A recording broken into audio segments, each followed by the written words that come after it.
It was historic and just plain awesome. NASA landing the Perseverance rover on Mars, and it has already sent back its first image. Now, this is the most sophisticated rover ever. We were all applauding, too, by the way. Over the course of this mission, it will be searching for signs that life once existed on Mars. WBZ's Jacob Wycoff joins us in studio. And Jacob, researchers, including researchers at MIT, will be eagerly awaiting this information. Yeah, David and Lisa, the latest mission to Mars, Perseverance, began back in 2020, July 30th. So that's nearly 7 months of travel turned into 7 minutes of silence before anyone knew if Perseverance actually landed safely on the red planet. Touchdown confirmed. Perseverance safely on the surface of Mars. The emotion's evident from Mission Control in Pasadena, California, to locally. MIT professor Dr. Jeff Hoffman echoed that excitement. That's when I poured myself a glass of champagne and,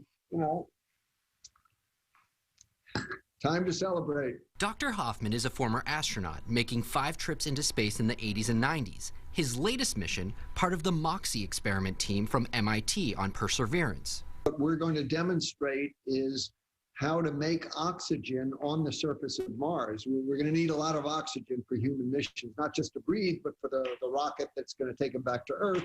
No, we want to learn how to produce that on the surface of Mars, and that's what MOXIE is going to demonstrate for the first time. Findings that could help send an astronaut to Mars in the future. For the early expeditions, the most important use of oxygen is for the rocket to get the astronauts back off the surface of Mars and back to Earth.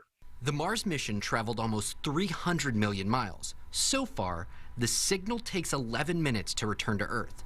During the descent into the Martian atmosphere, the spacecraft loses contact, dubbed 7 minutes of terror.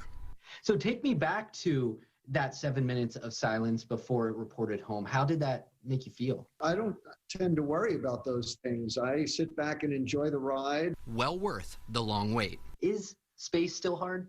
You can't get complacent.